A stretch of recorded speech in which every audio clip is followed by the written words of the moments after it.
Hello दोस्तों, एक बार फिर से आपका स्वागत है आरंभ स्टडी पॉइंट में। आज हम पढ़ेंगे क्लास 8 हिस्ट्री का छठा अध्याय बुनकर, लोहा बनाने वाले और फैक्ट्री मालिक। तो चलिए शुरू करते हैं। यहाँ पर लिखा गया है 17वीं शताब्दी में सूरत बंदरगाह पर जो है व्यापारिक जहाज, ये जो जहाज हैं व्यापारिक जहाज थे जो कि यूरोप से आते थे। यहाँ पर अपना जो सामान लेना होता था, जो देना होता था, ये लेते देते थे। आदान प्रदान मतलब जो आयात निर्यात होता था वो करते थे। और इनका काम जो है ये सूरत बंदरगाह के जो देख रहे हैं यहाँ पर होता था। लिखा गया है कि भारत के पश्चिमी तट पर गुजरात स्थित सूरत हिंद महासागर के जो सूरत जो है हिंद महासागर के रास्ते होने वाले व्यापार के सबसे महत्वपूर्ण बंदरगाह में एक था। ये कहाँ है? पश्चिमी तट। जो आप देख रहे हैं भारत के नक्शा को आप देखेंगे तो यहाँ पर आपको ऐसे करके जो यहाँ पर देखने को मिलता है सूरत बंदरगाह। ये जो है पश्चिमी तट का क्या था, एक हिंद महासागर के रास्ते से आते हुए जो ऐसे यहाँ पर एक जो है महत्वपूर्ण ये बंदरगाह था। डच और ब्रिटिश व्यापार व्यापारिक जहाज 17वीं सदी की शुरुआत से ही इस बंदरगाह का इस्तेमाल करने लगे थे। कब? तो 17वीं सदी जो शुरुआत होती है, मतलब 1600 कुछ ईस्वी से जो है इस बंदरगाह का उपयोग जो है शुरू हो गया। 18वीं सदी में इस बंदरगाह का जो है महत्व गिरने लगा और 18वीं सदी के आते-आते जो है यहाँ पर 18वीं सदी में इस बंदरगाह का महत्व है धीरे-धीरे घटने लगा था। इस अध्याय में जो हम क्या पढ़ेंगे, तो इस अध्याय में आपको पढ़ने को मिलेगा, इस अध्याय में कपड़ा और लोहा व इस्पात उद्योग, इन इन दो उद्योगों का विशेष जो है अध्ययन करते हुए देखेंगे कि ब्रिटिश शासन के अंतर्गत भारतीय कारीगरी और उद्योग की दशा क्या थी। इस अध्याय में हम पढ़ेंगे किनके बारे में? कपड़ा, लोहा, इस्पात इत्यादि के बारे में। और देखेंगे कि ब्रिटिश शासन के अंतर्गत जो है जो भारतीय कारीगर है उनकी उद्योगों में क्या दशा थी। आधुनिक विश्व में औद्योगिक क्रांति की दृष्टि से ये दोनों ही उद्योग महत्वपूर्ण थे। सूती कपड़े के मशीनी उत्पादन ने ही 19वीं सदी में ब्रिटेन को दुनिया का सबसे प्रमुख औद्योगिक राष्ट्र बना दिया। कौन? तो कपड़े के उद्योग ने, सूती कपड़े के उद्योग ने। मशीन से जो उत्पाद होने लगे थे उसके बाद 1850 के दशक में जब ब्रिटेन का लोहा और इस्पात उद्योग भी पनपने लगा तो ब्रिटेन दुनिया का कारखाना कहलाने लगा। कब? तब जब 1850 के दशक में ब्रिटेन में लोहा और इस्पातों का जो उद्योग जो है होने लगा, तब यह जो है दुनिया का कारखाना कहलाने लगा। कौन? तो ब्रिटेन। ब्रिटेन के औद्योगिकरण और भारत पर ब्रिटिश विजय और उपनिवेशीकरण में गहरा संबंध था। अध्याय 2 में हम देखे थे कि ईस्ट इंडिया कंपनी जो थी के व्यापारिक हितों की रक्षा करने के लिए किस तरह भारतीय भूभागों पर, मतलब जो जमीन थी उन पर जो है कब्जे हुए और किस तरह व्यापार का ढांचा बदलता गया। 18वीं सदी के आखिर में ईस्ट इंडिया कंपनी भारत से कई चीजें खरीदती थी और उन्हें इंग्लैंड व यूरोप में जाकर बेच देती थी। इसी क्रय विक्रय से उसे भारी मुनाफा होता था। जैसे जैसे ब्रिटेन औद्योगिक उत्पादन बढ़ने लगा, वहाँ के उद्योगपति भारत को अपने औद्योगिक उत्पादों के विशाल बाजार के रूप में देखने लगे। इस तरह ब्रिटेन में तैयार माल जो है भारत के बाजार में आने लगा और इससे भारतीय शिल्पों और उद्योगों पर भी जो है किस तरह से असर पड़े, इसमें जो है इस अध्याय में हम इस सवालों पर हम चर्चा करेंगे। आगे है भारतीय कपड़े और विश्व बाजार। भारतीय कपड़े और विश्व बाजार। आइए चलते हैं, इसमें देखते हैं क्या दिया गया है। आइए पहले कपड़ा उत्पादन पर नजर डालते हैं। हम कपड़े के जो उत्पादन हो रहे थे उस समय वहाँ के कैसे बनते थे कपड़े, कहाँ ज़्यादा इसका निर्माण किया जाता था, इनके बारे में हम पढ़ेंगे।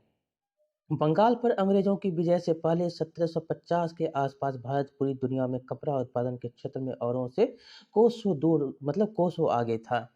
जो है 1750, जब अंग्रेजों के विजय से पहले जो था 1750 में, यहाँ पर कपड़े के जो उद्योग थे बहुत ही आगे थे सभी जगहों से। भारतीय कपड़े लंबे समय से बड़ी जो है अपनी गुणवत्ता और बारीक कारीगरी के लिए दुनिया भर में मशहूर थे। दक्षिण पूर्वी एशिया, जावा, सुमित्रा और पेनांग तथा पश्चिमी मध्य एशिया में इन कपड़ों की भारी जो है व्यापार होता था। यहाँ पर बहुत सारे व्यापार जो है यहाँ पर किए जाते थे। जावा, सुमांता और पेनांग याद रखेंगे, यहाँ से क्वेश्चन पूछा गया है। 16वीं शताब्दी से यूरोप की व्यापारिक कंपनी यूरोप में बेचने के लिए भारतीय कपड़े खरीदने लगी थी और ये जो है भारतीय कपड़े 16वीं शताब्दी में व्यापारिक कंपनी जो यूरोप की थी वो जैसे ब्रिटिश हो गया, फ्रांसीसी, ये सब जो है यहाँ से कपड़े खरीदने लगे थे। इस फलते-फूलते व्यापार और भारतीय बुनकरों के हुनर की यादें अंग्रेजी और अन्य भाषाओं के बहुत सारे शब्दों में आज भी जिंदा हैं। ऐसे शब्दों की जड़ों को ढूँढना और उनके अर्थ जानना बड़े मज़ेदार है। यहाँ पर आप चित्र देख सकते हैं, ये पटोला बुनाई है।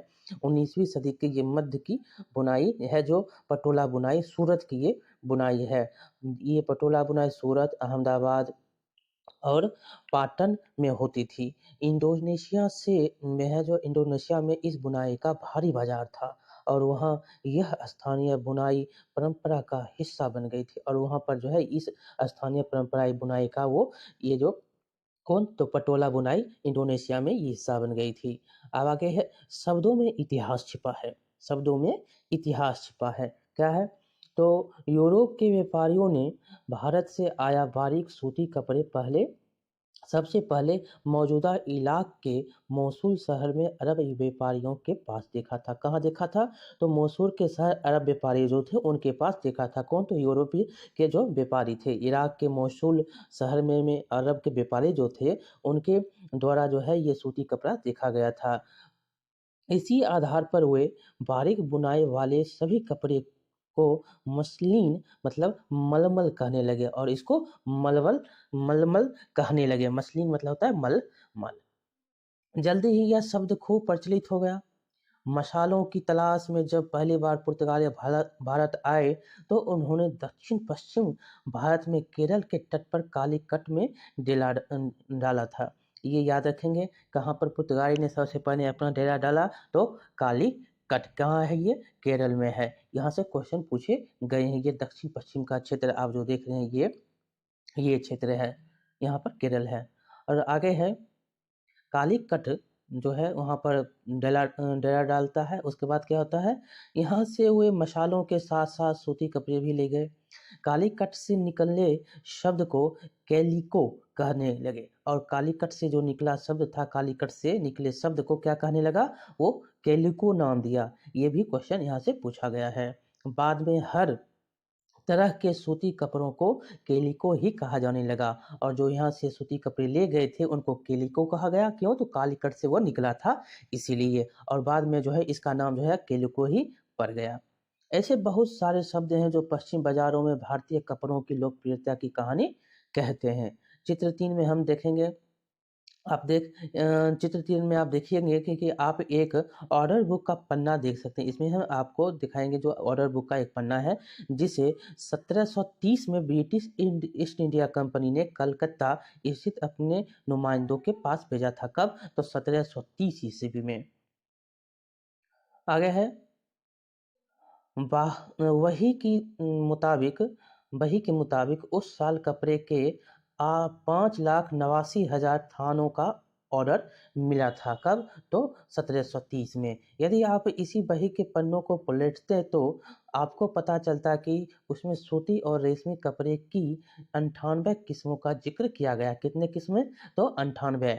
ये सब याद रखेंगे क्योंकि यहाँ से क्वेश्चन बनते हैं। यूरोपीय व्यापारी उन्हें जो है क्या कहते थे? पीस गुड्स कहते थे, जो आमतौर पर 20 गज लंबा और 1 गज चौड़ा थान होता था। यह भी याद रखेंगे, कितना? तो 20 गज चौड़ा और 20 गज लंबा और 1 गज चौड़ा ये थान होता था। इसको क्या कहते थे? Piece goods. यहाँ पर देख सकते हैं, ये चित्र के माध्यम से आपको जो चित्र बोला था ये ब्यौरा दिया गया है। कितने कितने क्या है लिखा हुआ सब यहाँ पर लिखा गया है। ये जो चित्र आपको दिख रहा है ये क्या है? बही का एक पन्ना है जो 1730 में इसका विवरण है। गौर से देखें तो बही के किस तरह एक एक चीज की कीमत जो है लंदन में तय की गई थी। यहाँ पर जो है लंदन में ये सब जो है चीज जो जो यहाँ पर देख सकते हैं, अपने वैरायटी के अनुसार जो है यहाँ पर दाम तय की गई थी। ये सामान मांगने ये सामान जो है मंगाने के लिए कंपनी को 2 साल पहले ऑर्डर देने पड़ते थे, क्योंकि ऑर्डर को भारत भेजने ज़रूरी कपड़े बनवाने और उन्हें वापस भिजवाने में इतने समय तो लग ही जाता था। जब कपड़े के थान लंदन पहुँच जाते थे, तो उन्हें नीलाम के ज़रिए बेच दिया जाता था, और जब ये थान लंदन पहुँचता था, तो उसको नीलामी की जाती थी और उसके द्वारा उनको बेचा जाता था। यहाँ पर आप एक और चीज़ देख सकते हैं चित्र के माध्यम से। यहाँ पर है जामदानी बुनाई, ये 20वीं सदी के शुरुआत में होती है। जामदानी एक तरह का जो क्या था, एक तरह का बारीक मलमल होता था। क्या है ये? मलमल था, और इनके जस्मीन जो आप पढ़े थे उनको मलमल नाम दिया गया था, और ये जो है क्या है? एक मलमल था, जिस पर करघे में सजावटी चिन्ह बुने जाते हैं। इनका रंग प्रायः स्लेटी और सफ़ेद होता है। आमतौर पर सूती और सोने के धागों का इस्तेमाल किया जाता था, जो जो इस चित्र में दिखाई दे रही, यहाँ पर आपको दिखाई दे रहे हैं। बट ये बंगाल में स्थित ढाका और संयुक्त प्रांत, मतलब वर्तमान जो आप उत्तर प्रदेश दिख रहे हैं, वहाँ पर स्थित लखनऊ जामदानी बुनाई का सबसे महत्वपूर्ण केंद्र था। कहाँ? तो ये जो है ढाका और लखनऊ में, उत्तर प्रदेश में। आगे है, यहाँ पर देख सकते हैं। आइए अब इसी बही में दी गई विभिन्न किस्मों के नामों को देखते हैं। थोक में जिन कपड़ों का ऑर्डर दिया जाता था, उनमें छापेदार सूती कपड़े भी शामिल थे। उन्हें ये व्यापारी सिट्ज मतलब कोसा या खस्सा और बरडाना कहते थे। ये याद रखेंगे, यहाँ से क्वेश्चन बनते हैं। क्या आप जानते हैं कि अंग्रेजी का सिट्ज शब्द कहाँ से आया? जी हाँ, यह हिंदी के छींट मतलब छींट जो शब्द था उससे ये निकला था।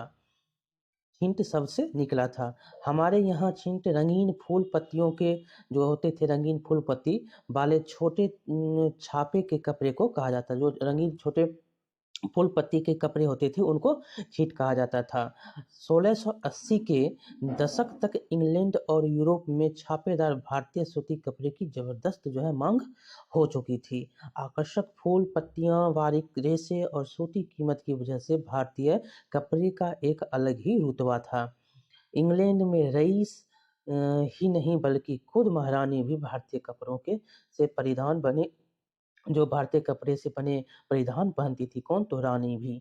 आगे है, बंडाला शब्द का इस्तेमाल गले या सिर पर पहनने वाले चटक रंग के छापेदार गुलबंद के लिए किया जाता था। किनका? तो बंडाना शब्द का इस्तेमाल चटक रंग के जो छोटेदार गुलूबंद जो होते थे उनके लिए किया जाता था।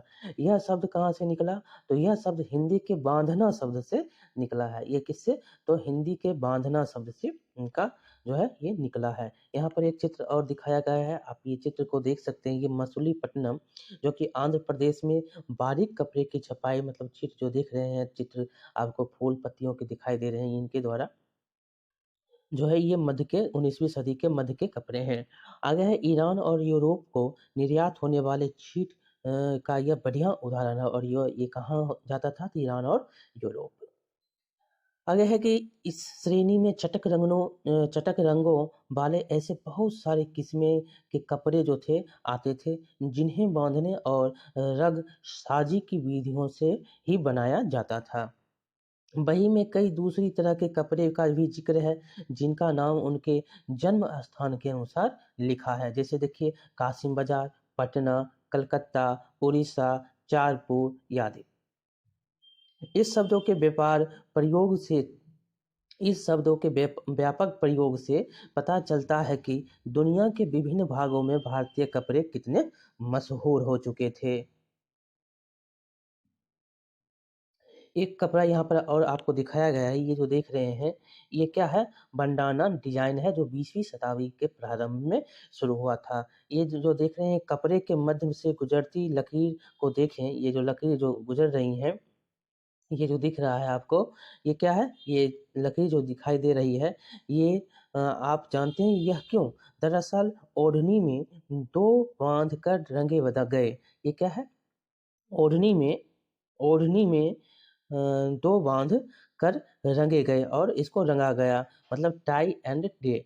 रेशमी कपड़े के टुकड़ों को सोने की कढ़ाई के ज़रिए एक दूसरे में सी दिया गया, और इसको जो है एक दूसरे के साथ सी दिया गया। ये आप देख रहे हैं यहाँ पे, और ये बीच के लाइन में आप देख रहे हैं, ये क्या है, सोने की कढ़ाई के जरिए एक लाइन से दूसरी लाइन को सी दिया गया। बंडाना शैली के कपड़े अधिकांशतः राजस्थान और गुजरात में बनाए जाते थे। कहाँ ये बनाए जाते थे अधिकांश? तो राजस्थान और गुजरात में। ये भी क्वेश्चन पूछा गया है।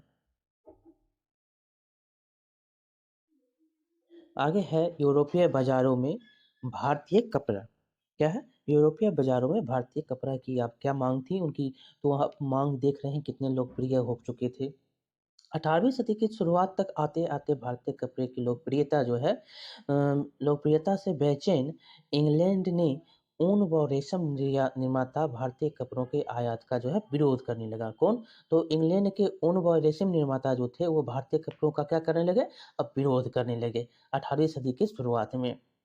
इस दबाव के कारण 1720 में ब्रिटिश सरकार ने इंग्लैंड में दार सूती कपड़े मतलब छीट के इस्तेमाल पर पाबंदी लगाने के लिए एक कानून पारित किया। कब? तो 1720 ईस्वी में। यहाँ से बहुत सारे क्वेश्चन बनते हैं, यहाँ पूछे भी गए हैं क्वेश्चन।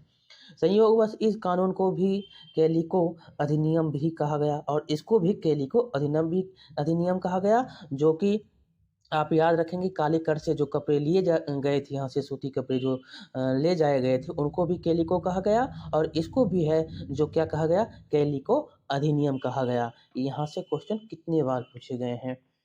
उस समय इंग्लैंड में नए-नए कपड़ा कारखाने खुल रहे थे। भारतीय कपड़ों के सामने लाचार अंग्रेज कपड़ा उत्पादक अपने देश में भारतीय कपड़ों के प्रवेश पर पूरी जो है पाबंदी चाहते थे, ताकि पूरे जो है इंग्लैंड में केवल उन्हीं का कपड़ा बिक सके और जो है भारतीय कपड़े ना बिके बल्कि इंग्लैंड के ही कपड़े उनको जो है वहाँ पर बिक सके। इस क्रम में इंग्लैंड की सरकार ने सबसे पहले कैलिको छपाई उद्योग को ही सरकारी संरक्षण में विकसित किया, और जो है कैलिको छपाई की जो है उद्योग वो सरकारी संरक्षण में विकसित किया। अब सफ़ेद मलमल या बिना मांड वाले कोरे कपड़े जो हैं कपड़े पर इंग्लैंड में भी भारतीय डिज़ाइन छापे जाने लगे। कहाँ पे? तो इंग्लैंड में भी। इनके जो मलमल जैसे छप रहे थे और मांडे जैसे बिना मांडे वाले जो कोरे कपड़े थे वो भी अब इंग्लैंड में भी भारतीय कपड़े डिज़ाइन जो है वहाँ पर छापे जाने लगे। आगे भारतीय कपड़ों के साथ इस होड़ की वजह से इंग्लैंड में तकनीकी सुधारों की ज़रूरत दिखाई देने लगी थी। 1764 में जॉन के ने स्पिनिंग जैसी एक आविष्कार किया, और स्पिनिंग जेनी जैसी जो है एक आविष्कार किया, जिससे परंपरागत तकलियों की उत्पादकता काफ़ी बढ़ गई, और स्पिनिंग जेनी जो है इसका इस्तेमाल हुआ तो जो तकलियाँ थी उसकी जो उत्पादकता और बढ़ गई। 1786 में रिचर्ड आर्कराइट ने वास्प इंजन का आविष्कार किया। ये भी क्वेश्चन पूछा गया है। 1700 कब? तो 86 में रिचर्ड आर्कराइट ने किसका आविष्कार किया? तो ये वास्प इंजन का, जिसे सूती कपड़े बनाने को क्रांतिकारी रूप में बदल दिया। और सूती कपड़े की जो मांग थी या बनने की प्रक्रिया थी उसमें क्या हुआ, बहुत ही ज़्यादा तेज़ी हुई। अब बहुत सारा कपड़ा बेहद कम कीमत पर तैयार किया जा सकता था। यहाँ देख सकते हैं आप, यहाँ पर आपको दिखाई दे रहा है स्पिनिंग जेनी क्या है? तो स्पिनिंग जेनी जो होता है एक ऐसी मशीन जिससे एक कामगार एक साथ कई तकलियों पर काम कर सकता था। जब पहिया घुमाता था तो सारी तकलियाँ घूमने लगती थी। ये जो है एक आविष्कार किया गया, ठीक? किनके द्वारा? जॉन के द्वारा।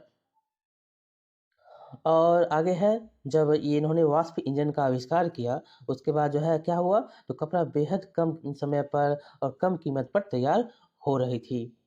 आगे देखेंगे, इसके बावजूद दुनिया के बाजारों पर भारतीय कपड़े का जो है दबदबा 18वीं सदी के अंत तक बना रहा। इसके बावजूद भी यहाँ पर जो है कपड़ा का दबदबा, भारतीय कपड़ों का दबदबा बना रहता है। डच, फ्रेंच, ब्रिटिश और अन्य यूरोपीय व्यापारिक कंपनियों ने इस व्यापार से बेहिसाब मुनाफा कमाया। ये कंपनियां भारत आकर चांदी के बदले सूती और रेशम कपड़े खरीदती थी। चांदी देता था और सूती और रेशम जो है यहाँ से खरीद कर ले जाता था। परंतु जैसा कि आप जानते हैं कि जब जो इंग्लैंड जो थी ईस्ट इंडिया कंपनी, वो क्या करती थी, बंगाल पर जब अधिकार कर लिया तो वो अपना जो चांदी जो भी लाता था वो अब नहीं लाया, यहाँ से ही अपना काम करने लगा।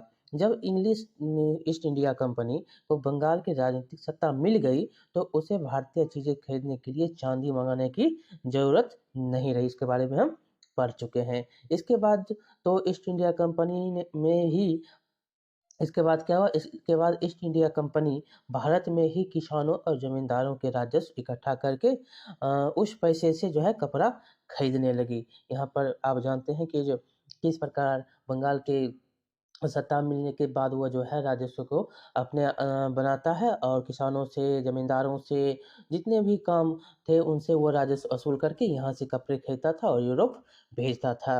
यहाँ पर आप एक फैक्ट्री देख सकते हैं, कोचीन स्थित डच बस्ती का समुद्र से दिखता दृश्य। ये जो समुद्र से दिखता हुआ दृश्य है, ये 17वीं शताब्दी में है। जैसे जैसे यूरोपीय व्यापार फैला, विभिन्न बंदरगाहों पर व्यापारिक बस्तियां भी बनने लगी। कोचीन में डच बस्तियां 17वीं शताब्दी में विकसित हुई और बस्ती के चारों तरफ जो है स्थित एक किलेबंदी हो गए। यहाँ पर किलेबंदी जो आप दिख रहे हैं। आगे है यहाँ पर बुनकर लोहा बनाने वाला ये फैक्ट्री जो था वो दिखे। यहाँ पर 18वीं सदी के आखिरी बुनाई और मुख्य रूप से कहाँ कहाँ थे, यहाँ पर चित्र के माध्यम से आप देख सकते हैं। ये आपको सफ़ेद दिख रहा है, ये जो बुरहानपुर है, सिरोज है, ये सब सफ़ेद है।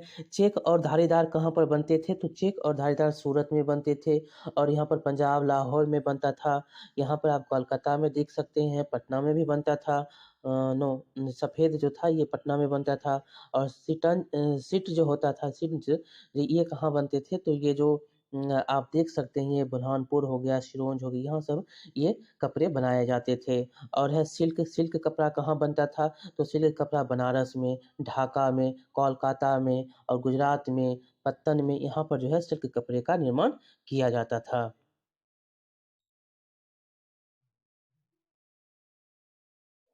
ये बुनाई केंद्र थे 1500 से 1700 बीच के। यहाँ पर देख सकते हैं कि अगर आप इस नक्शे में देखें तो पाएंगे कि 19वीं सदी के प्रारंभ में कपड़ा उत्पादन 4 क्षेत्रों में केंद्रित था। बंगाल सबसे महत्वपूर्ण केंद्रों में एक था। डेल्टा की असंख्य नदियां जो है, नदियों से सटे बंगाल के उत्पादन केंद्र अपना माल दूर दूर तक दूर दूर तक आसानी से भेज सकते थे। याद रखें कि 19वीं सदी के प्रारंभ में रेलवे की शुरुआत नहीं हुई थी और जो है सड़कें भी अभी बननी ही शुरू हुई हो रही थी। पूर्वी बंगाल अब जो पाकिस्तान से आज़ाद हुआ, पहले पाकिस्तान और पहले जो था वो था पश्चिमी पाकिस्तान और पूर्वी पाकिस्तान था, जो कि पूर्वी पाकिस्तान अब जो है अब क्या बन गया है, बांग्लादेश बन गया है। पूर्वी बंगाल जो अब बांग्लादेश है, स्थित ढाका 18वीं सदी में सबसे महत्वपूर्ण कपड़ा उत्पादन केंद्र था। ये क्या था, सबसे महत्वपूर्ण जो है कपड़ा उत्पादन का केंद्र था। ये शहर अपनी मलमल और जामदारी बुनाई के लिए दूर दूर तक प्रसिद्ध थी। यदि आप नक्शे में भारत के दक्षिण भाग में देखें तो मद्रास और उत्तरी आंध्र, ये जो दिख रहा है आपको, मद्रास और उत्तरी आंध्र में देखेंगे, उत्तरी आंध्र प्रदेश तक फैले कोरोमंडल तट के साथ साथ सूती कपड़ा बुनाई केंद्रों का एक और समूह दिखाई पड़ेगा। और पश्चिमी तट पर मुख्य जो है बुनाई केंद्र गुजरात में था। मुख्य कहाँ था, गुजरात में। और यहाँ पर आप कोरोमंडल जो देख रहे हैं, ये जो आपको दिख रहा है पुदुचेरी, नागापट्टनम, ये क्षेत्र आंध्र प्रदेश के। अब है बुनकर कौन थे। बुनकर कौन होते थे, यहाँ पर आप पढ़ेंगे तो बुनकर आमतौर पर बुनाई का काम करने वाले समुदाय के ही कारीगर होते थे। वह पीढ़ी दर पीढ़ी इसी हुनर को आगे बढ़ाते थे। बंगाल में तांती, उत्तर भारत में जुहाले और मोमिन, दक्षिण भारत के शाले और के कोल्लार तथा देवांग समुदाय बनकरी के लिए प्रसिद्ध था। ये भी क्वेश्चन यहाँ से पूछा गया है। सूत कातना कपड़ा उत्पादन का सबसे बड़ा चरण था। यह काम अधिकांशतः महिलाओं के जिम्मे रहता था। चरखा और तकली जो होते थे, घर घर में पाए जाते थे। धागे को चरखे पर कात कर तकली पर लपेट लिया जाता था। जब कताई पूरी हो जाती थी तो बुनकर इस धागे से कपड़े बुनते थे। ज़्यादातर समुदाय में बुनाई का काम पुरुष करते थे। रंगीन कपड़ा बनाने के लिए रंगरेज इस धागे को रंग देते थे।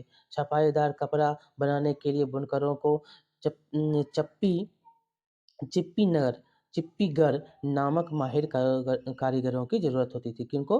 तो जो छपाईदार कपड़ा बनाता था वो चिप्पीनगर जो कारीगर चिप्पीगर कारीगर होते थे उनकी ज़रूरत होती थी, जो ठप्पे से छपाई करते थे और हथकरघों पर होने वाली बुनाई और उससे जुड़े व्यवसायों से लाखों भारतीयों की रोजी रोटी चलती थी। कब? कब? तो हथकरघों से जो बनती थी उनसे। यहाँ पर आप देख सकते हैं चित्र के माध्यम से आपको दिखाया गया है जो कि क्या है ये जो बंगाल का एक तांती बुनकर बेल्जियन चित्रकार सोल्विंस द्वारा ये बनाया गया है। कब? तो 1790 के दशक में। इस चित्र में तांती बुनकर गड्ढे वाले करघे के में काम कर रहा है। ये जो गड्ढे वाले करघा है उसमें काम कर रहा है। क्या आप जानते हैं कि गड्ढा वाला करघा क्या होता है? तो गड्ढे वाले करघे के बारे में हम देखिए यहाँ पर दिया गया है। तो गड्ढे वाले करघे में आप यहाँ पर देख सकते हैं जो चित्र के माध्यम से यहाँ पर आप देख सकते हैं यहाँ पर एक आदमी खड़ा है, यहाँ पर लिए हुए है ऊपर से और यहाँ पर एक डंडे के सहारे से बनाया गया है। यहाँ पर कपड़े जो है सूती जो रेशम जो कपड़े होते थे, कपड़े के धागे जो होते थे उनको यहाँ से और यहाँ पर एक गड्ढा किया गया है। गड्ढे में करके इनसे जो है बनाया जा रहा है। कपड़ा जो है बुनकर तैयार कर रहे हैं, सूती कपड़े के लिए जो है धागे तैयार कर रहे हैं। यहाँ पर देखिए औरांग क्या होता है? पहले हम इसको पढ़ेंगे। औरांग औरांग जो होता था ये फ़ारसी भाषा में गोदाम और औरांग कहा जाता है। ये फ़ारसी भाषा में गोदाम को क्या कहा जाता है? औरांग कहा जाता है। वहाँ बिक्री से पहले चीज़ों को जमा करके रखा जाता है और वर्कशॉप के लिए भी यह शब्द इस्तेमाल होता है। ये वर्कशॉप के लिए भी इस्तेमाल होता है। अब है भारतीय कपड़े का पतन। कैसे अब जो है भारतीय कपड़े का पतन होता है। यहाँ तक तो आप चरम तक देखिए कैसे भारतीय कपड़े का जो है उत्पादन, निर्यात, आयात पूरे विश्व यूरोप के क्षेत्र में, ईरान के क्षेत्र में पूरी जगह जो है किया जा रहा है। तो इन क्षेत्रों से अब क्या होता है जो इंग्लैंड से कपड़े बनने लगते हैं उसके बाद जो है यहाँ के कपड़े की वैल्यू जो है कम होने लगते हैं। उनके बारे में जब हम पढ़ेंगे तो भारतीय कपड़े का पतन किस तरह से होता है ये हम अब जानते हैं। ब्रिटेन में सूती कपड़ा उद्योग के विकास से भारतीय कपड़ा उत्पादकों पर कोई असर जो है पर कई तरह के असर पड़े। पहला क्या हुआ? अब भारतीय कपड़े को यूरोप और अमेरिका के बाजारों में ब्रिटिश उद्योगों में बने कपड़े से मुकाबला करना पड़ता था। दूसरा क्या था? तो भारत से इंग्लैंड को कपड़े का निर्यात मुश्किल होता जा रहा था क्योंकि ब्रिटिश सरकार ने भारत से आने वाले कपड़े पर जो है भारी सीमा शुल्क थोप दिए थे। ये जो कारण थे, दो कारण आप पढ़े। इंग्लैंड से बने सूती कपड़े की 19वीं सदी की शुरुआत तक भारतीय कपड़े को अफ्रीका, अमेरिका, यूरोप के परंपरागत बाजारों से बाहर कर दिया। कहाँ-कहाँ से? अमेरिका, यूरोप, अफ्रीका से यहाँ से क्या किया? बाहर कर दिया। आगे है इससे क्या हुआ? इसकी वजह से हमारे यहाँ के हजारों बुनकर जो है क्या हो गए? बेरोजगार हो गए। सबसे बुरी मार बंगाल के बुनकरों पर पड़ी। ब्रिटिश और यूरोपीय कंपनियों ने भारतीय माल खरीदने बंद कर दिए और उनके एजेंटों ने तयशुदा आपूर्ति के लिए बुनकरों को पेशगी देना बंद कर दिया। परेशान बुनकरों ने मदद के लिए बार-बार जो है सरकार से गुहार लगाई। अब देखिए यहाँ पर आपको यहाँ पर दिया गया है, हम भूखों मर जाएँगे के रूप में एक व्यापारिक बोर्ड की कार्रवाई 3 फरवरी 1824 का एक स्रोत है, स्रोत के माध्यम से पढ़ेंगे, कैसे बुनकर जो है बेहाल हो गए थे। काम ना मिलने के कारण 1827 में भारत की कंपनी सरकार को 12,000 बुनकरों की तरफ से एक पत्र मिला जिसमें कहा गया था कि अब देखिए इसमें क्या-क्या कहा गया है, क्या-क्या कहा गया है, हमारे पुरखे और हम लोगों को कंपनी से पेशगी मिलती थी जिससे हम कंपनी के लिए बढ़िया कपड़े बुनकर अपने परिवारों का पेट पालते थे। हमारी बदनसीबी है कि बदनसीबी है बदनसीबी है कि अब औरांग ख़त्म कर दिए गए, मतलब अब गोदाम जो है ख़त्म कर दिए गए, जिसकी वजह से हम लोगों और हमारे परिवार के पास आजीविका के साधन नहीं बचे हैं। हम बुनकर हैं और कोई दूसरा कारोबार नहीं जानते। अगर बोर्ड ऑफ ट्रेड मतलब व्यापार बोर्ड हम पर कृपा नहीं करता और हमें कपड़ों के ऑर्डर नहीं देता तो हम भूखों मर जाएंगे। ये जो है व्यापारिक बोर्ड के द्वारा जो पत्र लिखा गया था, किनको? तो ये व्यापार बोर्ड को। आगे है दूसरा स्रोत में आप देखेंगे तो कृपया इसे अपने अखबार में प्रकाशित करें। 1828 में एक विधवा कताई कामगार ने समाचार दर्पण नामक बंगाली अखबार के नाम भेजे गए पत्र में अपनी दुर्दशा इस तरह बयान करते हैं। कहाँ? तो समाचार दर्पण में जो है इन्होंने बंगाली अखबार था, उसमें जो है उन्होंने पत्र भेजा और अपनी दुर्दशा इस प्रकार से बयां करती है। सेवा में संपादक समाचार। मैं कताई कामगार हूँ। भारी कष्ट के साथ मैं यह पत्र लिख रही हूँ। कृपया इसे अपने पत्र में प्रकाशित करें। जब मेरी उम्र 22 साल की थी तभी मेरे पति का देहांत हो गया था। मेरी 3 बेटियां थीं। जब मेरे पति का देहांत हुआ हमारे पास कुछ भी नहीं बचा था। उनके श्राद्ध के लिए मुझे अपने गहने बेचने पड़े। जब हम भूखों मरने के हालात में पहुंच गए तो भगवान ने मुझे जिंदा रहने का एक रास्ता दिखाया। मैं तकली और चरखे पर सूत काटने लगी। आगे वो कहती है कि बुनकर हमारे घर आते और 3 तोले प्रति रुपये की दर से सूत खरीद ले जाते। बुनकरों से मुझे जितनी पेशगी चाहिए थी मुझे मिल जाती थी। इस तरह हम खाने पीने और कपड़े बारे में निश्चित रहने लगे। कुछ सालों में मैंने 28 रुपये इकट्ठे कर लिए थे। इस पैसे से मैंने अपनी एक बेटी का ब्याह किया। इसी तरह मेरी तीनों बेटियां अपने अपने घर चली गई। अब 3 साल से हम दोनों औरतें अब जो है 3 साल से हम दोनों औरतें, मेरी सास और मैं, दाने दाने को तरस रहे हैं। अब सूत खरीदने वाले बुनकर हमारे पास नहीं आते। अगर मैं बाजार में सूत बेचती हूँ तो पहले के मुकाबले 1/4 दाम भी नहीं मिलते। समझ में नहीं आता कि ये सब कैसे हो गया। मैंने बहुतों से पूछा है। लोग कहते हैं कि बाहर से बिलायती सूत आयात किया जा रहा है। बुनकर वही सूत खरीद कर कपड़ा बनाते हैं। लोग इस सूत का बना कपड़ा 2 महीनों भी नहीं पहन पाते, वह गलकर तार तार हो जाता है। कष्टों में फंसी एक कताई कामगार की ये आप बीती थी। ये दर्पण में, किनके दर्पण, बंगाली जो अखबार था उनमें समाचार दर्पण में छापने के लिए उन्होंने लिखा था। आगे क्या हुआ? तो लेकिन असली दुर्दिन तो अभी आने बाकी थे। 1830 के दशक तक भारतीय बाजार ब्रिटेन में बने सूती कपड़े से पट गए। और ये जो है 1830 में भारतीय बाजार जो है कब? तो ये ब्रिटेन से जो बने सूती कपड़े थे उनसे पूरा जो है बाजार अब पट गया था। बट मतलब पूरा वहाँ पर सामान आ गया था कि कौन? तो ब्रिटिश सूती कपड़े। दरअसल जो है 1880 के दशक तक स्थिति यह हो गई थी कि भारत के लोग जितना सूती कपड़ा पहनते थे उसमें से 2/3 ब्रिटेन का बना होता था। इससे न केवल बुनकरों बल्कि सूत काटने वालों को भी हालत गंभीर हो गई। जो लाखों ग्रामीण महिलाएं जो हैं सूत काटकर ही अपना आजीविका चला रही थी, वे बेरोजगार हो गए थे। लेकिन जो है आगे लेकिन भारत में हथकरघों से होने वाली बुनाई पूरी तरह से खत्म नहीं हुई। इसकी वजह यह थी कि कपड़ों की कुछ किस्में जो है मशीनों पर नहीं बन सकती थी। भला जटिल और मनभावन किनारियां वाली साड़ी या परंपरागत बुनाई वाले कपड़े मशीनों पर कैसे बनाए जा सकते थे? इन कपड़ों की न केवल रसियों रईसों के बीच बल्कि मध्य वर्ग में भी काफी मांग थी। और न ही ब्रिटेन में कपड़ा मिलों में वो बेहद मोटा कपड़ा बनता था जिसे भारतीय गरीब पहनते थे। आपने पश्चिमी भारतीय में स्थित सोलापुर और दक्षिण भारत में स्थित मदुरा का जिक्र जरूर सुना होगा। ये शहर 19वीं सदी के आखिर में बुनकरी के लिए महत्वपूर्ण केंद्र बनकर सामने आए। बाद में राष्ट्रीय आंदोलनों के दौरान जो है महात्मा गांधी ने भी लोगों से आह्वान किया कि वे आयातित कपड़े का बहिष्कार करें और हाथ से कते सूत और हाथ से बुने कपड़े ही पहने। इस तरह खादी राष्ट्रवाद का प्रतीक बनती चली गई।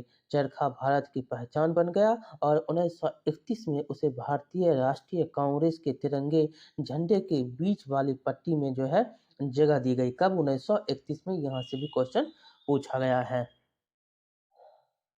आइए देखें आजीविका के साधन गंवा चुके बुनकरों और सूत काटने वालों का क्या हुआ।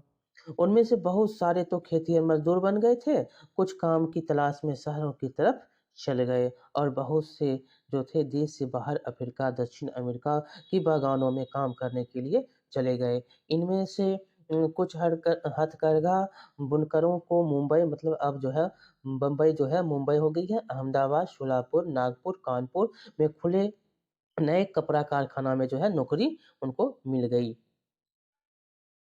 आगे है सूती कपड़ा मिलों का उदय। भारत में पहली सूती कपड़ा मिल 1854 में बम्बई में स्थापित हुई। यहाँ ये भी याद रखेंगे कब? तो 1854 में बम्बई में। ये यहाँ से क्वेश्चन पूछे गए हैं। यह कताई मिल थी। 19वीं सदी की शुरुआत से ही भारत से इंग्लैंड और चीन के को होने वाले कच्चे कपास के निर्यात के लिए बम्बई एक महत्वपूर्ण बंदरगाह बन चुका था। बम्बई पश्चिम भारत की काली मिट्टी वाली उस विशाल पट्टी के काफी निकट था जहां कपास की खेती की जाती थी। जब वहां सूती कपड़ा मिलों की स्थापना हुई तो उन्हें कच्चा माल आसानी से मिलने लगा। यहाँ पर देख सकते हैं एक कपास कारखाने में काम करती मजदूर महिलाएं। सन 1900 ईस्वी का ये तस्वीर है कि लगभग राजा दीनदयाल द्वारा जो है ये चित्र बनाया गया है, लिया गया चित्र है। कताई विभाग में ज्यादातर मजदूर महिलाएं होती थी, जबकि बुनकर विभाग में ज्यादातर पुरुष। ये भी आप याद रखेंगे। कताई में सबसे ज्यादा कौन होते थे? तो ये कौन होते थे? कताई में सबसे ज्यादा महिलाएं और बुनकर में सबसे ज्यादा कौन? तो पुरुष। आगे है, अब आगे हम पढ़ेंगे। ये जो देख रहे हैं एक है प्रगलन। ये चट्टान या मिट्टी को बहुत उच्च तापमान पर जो है गर्म करके धातु तैयार करने या धातु की बनी चीजों को पिघलाने की प्रक्रिया, जिससे कोई चीज जो है नई चीज बनाई जा सकती है, उसको प्रगलन कहते हैं। किससे? तो चट्टान या मिट्टी की जो होती थी उसको बहुत ही गर्म तापमान में करके और इससे धातु का निर्माण किया जाता था और उसको पिघलाकर जो है नई नई चीजों का निर्माण किया जाता था। यहाँ पर देखेंगे सन 1900 तक आते आते बम्बई में 84 कपड़ा मिलें चालू हो गई थी। उनमें से बहुत सारी मिलें जो थी कौन? तो पारसी और गुजराती व्यवसायियों ने खोली थी, जो चीन के साथ व्यापार के जरिए काफी पैसा कमा चुके थे। इस दौरान दूसरे शहरों में भी ऐसे कई कारखाने खोले गए। अहमदाबाद में पहला कारखाना 1861 ईस्वी में, याद रखेंगे कब? तो अहमदाबाद में का पहला कारखाना 1800 कब? तो 61 ईस्वी में खुला। अगले ही साल संयुक्त प्रांत स्थित कानपुर में भी एक कारखाना खुला 1862 में। सूती कपड़ा मिलों की बढ़ती संख्या के कारण मजदूरों की मांग जो है बढ़ने लगी। हजारों गरीब काश्तकार, दस्तकार और खेतीहर कामगार जो है कारखानों में काम करने के लिए शहरों की तरफ जाने लगे। प्रारंभिक कुछ दशकों के दौरान जो है भारतीय कपड़ा कारखानों में बहुत सारी समस्याओं से जूझना पड़ा। सबसे पहली जो है समस्या यह यही थी कि इस उद्योग को ब्रिटेन से आए जो सस्ते कपड़े का मुकाबला करना पड़ता था। ज़्यादातर देशों में सरकारें आयातित वस्तुओं का जो है सीमा शुल्क लगाकर अपने देश में औद्योगिकरण को बढ़ावा देती थी। इससे प्रतिस्पर्धा खत्म हो जाती थी और संबंधित देश के नवजात लोगों जो होते थे उनको संरक्षण मिलता था। परंतु औपनिवेशिक भारतीय सरकार ने स्थानीय उद्योगों को आमतौर पर इस तरह की सुरक्षा नहीं दी। लिहाजा भारत में औद्योगिक सूती वस्त्रोत्पाद की पहली बड़ी लहर प्रथम विश्व युद्ध के समय दिखाई दी, जब ब्रिटेन से आने वाले कपड़े की मात्रा में काफ़ी कमी आ गई थी और सैनिक ज़रूरतों को पूरा करने के लिए भारतीय कारखानों से कपड़े का उत्पादन बढ़ाने की मांग की जाने लगी। आगे यहाँ पर देख सकते हैं एक टीपू सुल्तान की तलवार और बुट्स स्टील। यहाँ पर आप देख सकते हैं ये जो तलवार है, यहाँ 18वीं सदी के अंत में टीपू की तलवार, यहाँ पर कुछ लिखा भी गया है, इनके बारे में भी हम पढ़ेंगे। ये जो है क्या लिखा गया है इनमें, तो इनमें लिखा गया है टीपू सुल्तान की तलवार की मूठ, ये जो दिख रहे हैं इसको कहते हैं, पर कुरान की आयतें लिखे गए हैं। ये जो है कुरान की आयतें लिखी हुई हैं, जिनमें युद्ध में फतह के संदेश दिए गए हैं। गौर से देखिए कि शेर का जो है सिर मूठ के निचले सिर की तरफ है। ये जो दिख रहा है ये शेर का जो मुंह है निचले मुठ की, ये जो दिख रहा है ये शेर का सिर है। आगे हम पढ़ेंगे टीपू सुल्तान की तलवार और बुट्स स्टील। भारतीय इस्पात और लौह धातु कला की कहानी हम टीपू सुल्तान के एक मशहूर किस्से से शुरू करते हैं। ये वही टीपू सुल्तान हैं जिन्होंने 1799 ईस्वी जो है वहाँ तक मैसूर पर शासन किया और अंग्रेजों से 4 लड़ाइयाँ लड़ी और हाथ में तलवार लिए लड़ते लड़ते मारे गए थे। टीपू की विश्वविख्यात तलवारें आज इंग्लैंड के संग्रहालयों में बहुमूल्य संपत्ति है। लेकिन क्या आप जानते हैं कि टीपू की तलवार इतनी खास क्यों थी? दरअसल इस तलवार की धार इतनी सख्त और पैनी थी कि वह दुश्मन के लोह कवच को भी आसानी से चीर सकती थी। इस तलवार में यह गुण कार्बन की अधिक मात्रा वाले बुट्स नामक स्टील से पैदा हुआ था, जो पूरे दक्षिण भारत में बनाया जाता था। जो कहाँ? दक्षिण भारत में बनाया जाता था। इस बुट्स स्टील की तलवारें बहुत पैनी और लहरदार होती थी। इनकी यह बनावट लोहे में गरे कार्बन के बेहद सूक्ष्म कणों से पैदा होती थी। ये आप याद रखेंगे। आगे है टीपू सुल्तान की मृत्यु के 1 साल बाद 1800 में मैसूर की यात्रा करने वाले फ्रांसिस बुकानन ने इस बात का ब्यौरा किया है कि मैसूर के सैकड़ों प्रगलन भट्टियों में वुड्स स्टील किस तरह बनाया जाता था। इन भट्टियों में लोहे की काठ कोयले के साथ मिलाकर मिट्टी की छोटी छोटी हांडियों में रख दिया जाता था।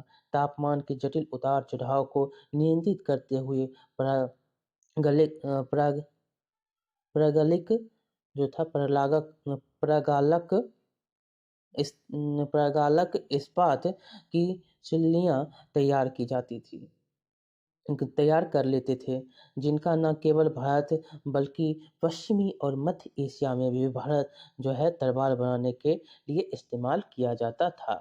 बुर्ज क्या होता था? बुर्ज के बाद बुर्ज असल में कन्नड़ शब्द उक्कू, तेलुगु शब्द हुक्कू और तमिल का व मलयालम शब्द उरुक्कू यानी स्टील का ही बिगड़ा हुआ अंग्रेजी रूप है।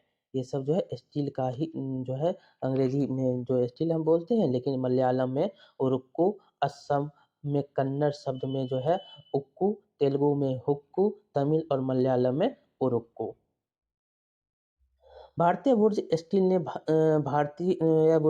ने यूरोपीय वैज्ञानिकों को काफी आकर्षित किया था।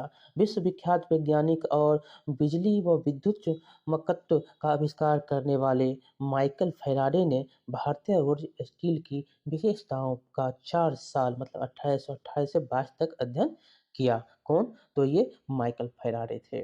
परंतु दक्षिण भारत में इतनी प्रचलित बुर्ज स्टील निर्माण प्रक्रिया 19वीं सदी के मध्य तक आते-आते पूरी तरह से लुप्त हो चुकी थी। क्या आप बता सकते हैं ऐसा क्यों हुआ? भारत पर अंग्रेजों की जीत के साथ ही यहाँ का तलवार और हथियार उद्योग समाप्त हो गया और भारतीय कारीगरों द्वारा बनाए गए लोहे और इस्पात का स्थान इंग्लैंड से आए लोहे और इस्पात ने ले लिया। इसी कारण ये समाप्त हो गया। धौकनी क्या होता है? हवा फेंकने वाला यंत्र जो होता है उसको क्या बोलते हैं? धौकनी बोलते हैं। आज भी आपको जब लोहार के यहाँ जाइएगा तो ये मिल जाएगा। इस प्रकार से आप देख सकते हैं धौकनी का इस्तेमाल। यहाँ पर ये जो दिख रहा है ये क्या है? धौकनी है। यहाँ पर कारीगर जो है अपना लोहा का इस्तेमाल कर रहा है। ये जो दिख रहे हैं ये पीटने के लिए किया जाता है और धौकनी एक आदमी चला रहा है। इससे क्या होता है? हवा जाता है। यहाँ पर भी देख सकते हैं और यहाँ पर भी देख सकते हैं, दो धौकनी है। ये धौकनी और ये धौकनी। गांव की उजरी भट्ठियां। आगे है गांव की उजरी भट्ठियां। बुर्ज स्टील उत्पादन के लिए लोहे के परिशोधन की बेहद परिष्कृत तकनीक जरूरी थी, परंतु भारत में 19वीं सदी के अंत तक लोहे का प्रगलन का जो है एक सामान्य गतिविधि थी। खास तौर से बिहार और मध्य भारत के हरेक जिले में ऐसे प्रगालक कारगर थे जो लोहा बनाने के लिए लौह अयस्क के स्थानीय भंडारों का इस्तेमाल करते थे। इसी लोहे से कारखानों में दैनिक इस्तेमाल के औजार और साधन बनाए जाते थे। ज़्यादातर भट्टियां मिट्टी और धूप में सुखाई गई ईंटों से बनी होती थी। प्रगलन का काम जो है पुरुष करते थे, जबकि महिलाएं जो होती थी वह धौकनी चलाती थी। ये कोयले को लगातार दहकाने के लिए जो है हवा का इसमें इस्तेमाल हवा के रूप में ये होता था। हवा फेंकती थी। यहाँ पर एक चित्र देख सकते हैं। फिर से चित्र, ये जो चित्र कहाँ का है? ये मध्य भारत का एक गांव जहाँ लोग प्रगलकों का अगरिया समुदाय रहता था। ये जो दिख रहा है यहाँ अगरिया जैसे कई समुदाय लोहा बनाने में माहिर थे। 19वीं सदी के आखिर में बार बार पड़े अकाल के वजह से भारत के सूखे इलाके पूरी तरह से तबाह हो चुके थे। मध्य भारत में बहुत सारे अगरिया कारीगरों ने काम करना जो है बंद कर दिया। गांव छोड़कर गांव छोड़ दिया और रोजी रोटी की तलाश के लिए दूसरे इलाके में चले गए। उसमें उनमें जो थे उनमें बहुत सारे लोग ने दोबारा कभी भी भट्टियां नहीं चलाई। यहाँ पर आगे हम पढ़ेंगे।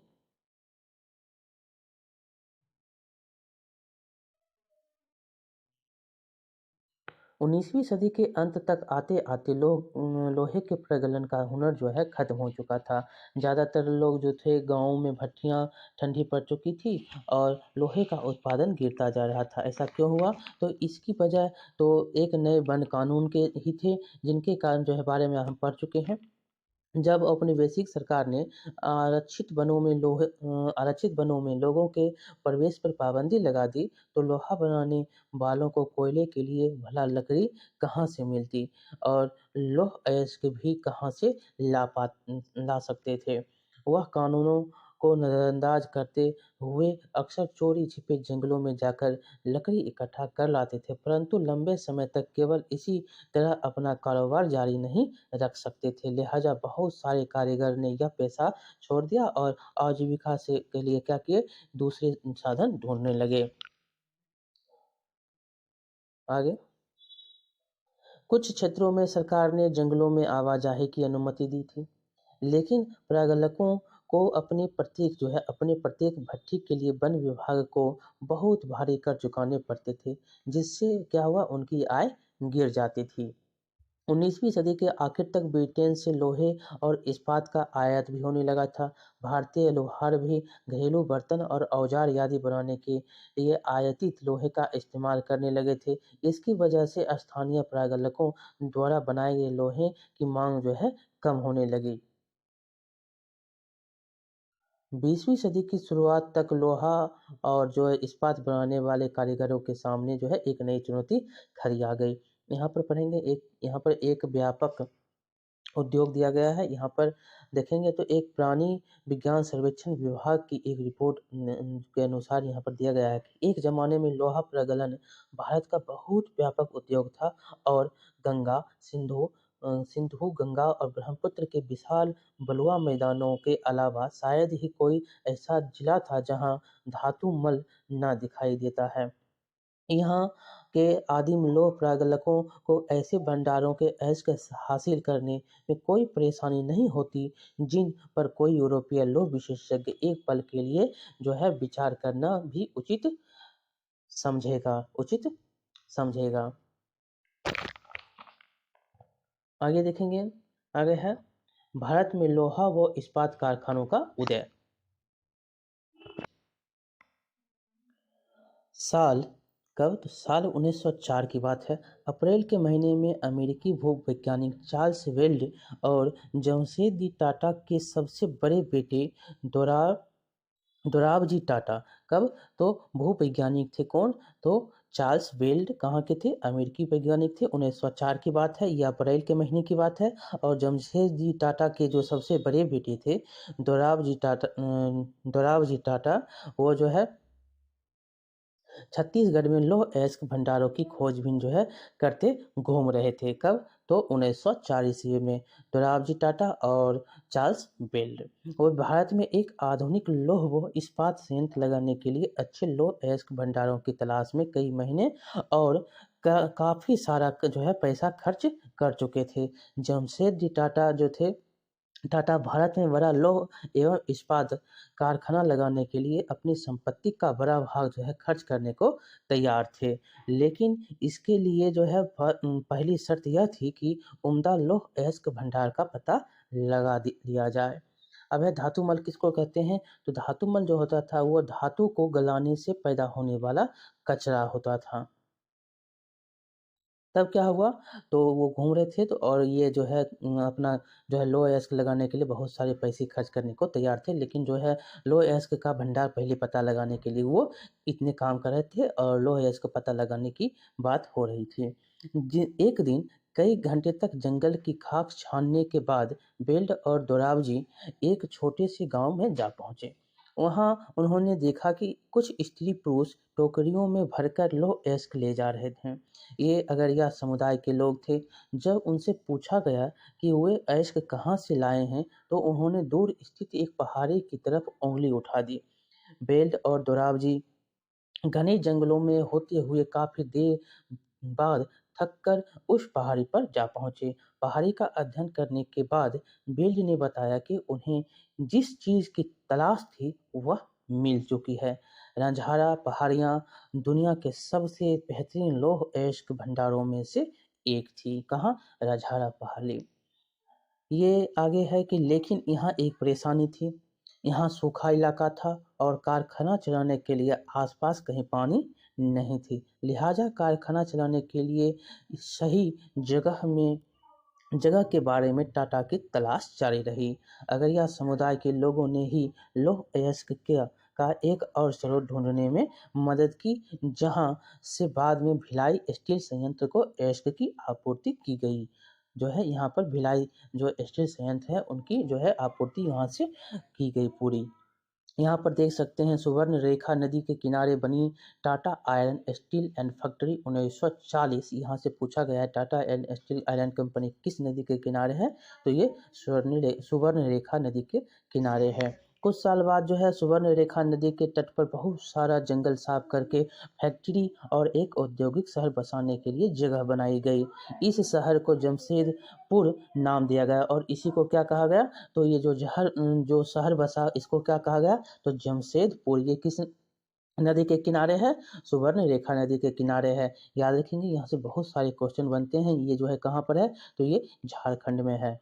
इस स्थान पर लौह अयस्क भंडारों के निकट ही जो है पानी भी उपलब्ध था। यहाँ Tata iron and steel company TISCO की स्थापना हुई, जिसे 1912 से स्टील उत्पादन शुरू हुआ और 1907 में जो है इसका निर्माण होता है और यह 1912 में यहाँ से जो है क्या होता है?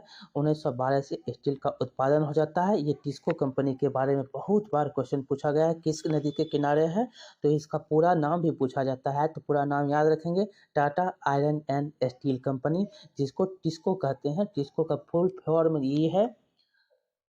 ये किनके नाम से है और किस जगह है? तो जमशेदपुर जमशेदपुर जो है आप देख लिए थे, जमशेदपुर किस कारण पड़ा इसका नाम? तो ये स्वर्णरेखा की नदी जो सारा जंगल काट के फैक्ट्री बनाया गया और उसका नाम क्या रखा गया? तो जमशेदपुर रखा गया। और यहाँ पर क्या है? तो Tata iron and steel company है, जिसको टिस्को कहते हैं, और इसकी जो है काम कितने कब से शुरू हो गए थे? तो स्टील का उत्पादन कब से शुरू हो गया? 1912 से। याद रखेंगे क्योंकि यहाँ से बहुत सारे क्वेश्चन पूछे गए हैं। टिस्को की स्थापना बहुत सही समय पर हुई थी। 19वीं सदी में आमतौर पर जो है भारत आमतौर पर ब्रिटेन में बनी स्टील का आयात कर रहा था। भारत में रेलवे के विस्तार की वजह से ब्रिटेन में बनी पटरियों की जो है यहाँ भारी मांग थी। काफी समय तक भारतीय रेलवे से जुड़े अंग्रेज विशेषज्ञ यह मानने को तैयार नहीं थे कि भारत में भी शिष्ट इस्पात का निर्माण संभव है। जब तक टिस्को की स्थापना हुई, हालात बदलने लगे। 1914 में पहला विश्व युद्ध शुरू हुआ। कब? 1914 में। ये भी क्वेश्चन पूछा गया है। ब्रिटेन में बनने वाले इस्पात को यूरोप में युद्ध संबंधी आवश्यकताओं को पूरा करने के लिए झोंक दिया गया। इस तरह भारत आने वाले ब्रिटिश स्टील की मात्रा में भारी गिरावट आई और रेल की पटरियों के लिए भारतीय रेलवे टिस्को पर आश्रित हो गया। जब युद्ध लंबा खिंच गया तो टिस्को को युद्ध के लिए गोलों के खोल और रेलगाड़ियों के पहिए बनाने का काम जो है उनको सौंप दिया गया। 1919 तक जो है स्थिति यह हो गई थी कि टिस्को में बनने वाले 90% इस्पात को औपनिवेशिक सरकार ही खरीद लेती थी। जैसे जैसे समय बीता, टिस्को समूचे ब्रिटिश साम्राज्य में इस्पात का सबसे बड़ा कारखाना बन चुका था। याद रखेंगे, ये टिस्को के जितने भी काम हो रहे हैं इनके बारे में आपको याद रखना है। यहाँ पर देख सकते हैं एक युद्ध में जो है युद्ध के आखिर में विस्तार ये दिखाया गया है। युद्ध की ज़रूरतों को पूरा करने के लिए टिस्को को अपनी क्षमता और फैक्ट्री का आकार बढ़ाना पड़ा। विस्तार का यह काम युद्ध के बाद भी चलता रहा। इस चित्र में नए विद्युत संयंत्र और बायडल संयंत्र बनाए जा रहे थे। जमशेदपुर, ये 1919 का तस्वीर है। सूती कपड़े की तरह सूती कपड़े की तरह लोहे एवं इस्पात के मामले में भी औद्योगिक विस्तार जो है तभी शुरू हुआ जब भारत में ब्रिटिश आयात गिरने लगा और भारतीय औद्योगिक वस्तुओं की मांग जो है में इजाफा हुआ। ये बदलाव पहले विश्व युद्ध के दौरान और उसके बाद सामने आया। जैसे जैसे राष्ट्रीय आंदोलन विकसित हुआ, औद्योगिक जो है वर्ग ताकतवर होता गया और सरकारी संरक्षण की मांग जो है बुलंद होती गई। भारत पर अपना नियंत्रण बनाए रखने के लिए संघर्षरत ब्रिटिश सरकार को औपनिवेशिक शासन के आखिरी दशकों में उनमें से बहुत सारी मांगे माननी पड़ी। ये जो है चैप्टर अब खत्म होता है। इसमें जो है अपने देश से बाहर क्या हो रहा था उनके बारे में दिया गया है। जापान में औद्योगिकरण में शुरुआती साल क्या थे? जापान में 19वीं सदी के आखिर में जापान औद्योगिकरण का इतिहास भारत में औद्योगिकरण के से बिल्कुल उल्टा दिखाई देता है। भारत में औपनिवेशिक सरकार ब्रिटिश वस्तुओं का बाजार बढ़ाना चाहती थी, लेकिन इसीलिए उसने भारतीय उद्योगपतियों को किसी तरह का सहायता नहीं दी। दूसरी तरफ जापान की सरकार ने अपनी देसी उद्योगों को खुलकर बढ़ावा दिया। 1868 में जापान की सत्ता संभालने वाले मेजी राजवंश का मानना था कि जापान को पश्चिमी प्रभुत्व का सामना करने के लिए औद्योगिकरण के रास्ते पर चलना चाहिए। इसीलिए उसे औद्योगिकरण को आगे बढ़ाने के लिए कई महत्वपूर्ण कदम उठाए। इसी क्रम में डाक सेवाओं, टेलीग्राफ, रेलवे, वाष्प चालित जलपोतों का विकास किया गया। पश्चिमी से नवीनतम तकनीक का आयात किया गया और उसे जापान की ज़रूरतों के हिसाब से ढाला गया। जापानी पेशेवरों को प्रशिक्षित करने के लिए विदेशी विशेषज्ञों को बुलाया गया। निवेश के लिए सरकारी बैंकों से उद्योगपतियों को उदार शर्तों पर कर्जे दिए गए। सरकार ने पहले विशाल उद्योग शुरू किए और बाद में उन्हीं सस्ती कीमतों पर व्यावसायिक घरानों को बेच दिया। आगे है, भारत में औपनिवेशिक प्रभुत्व ने औद्योगिकरण के रास्ते में बाधाएं पैदा कर दी थी, जबकि जापान में विदेशी कब्जे के भय की वजह से ही औद्योगिकरण को बढ़ावा मिला था। लेकिन इसका ये जो है यह एक अर्थ यह भी था कि जापान का औद्योगिक विकास शुरू से ही अब उसकी सैनिक ज़रूरतों से जुड़ा हुआ था।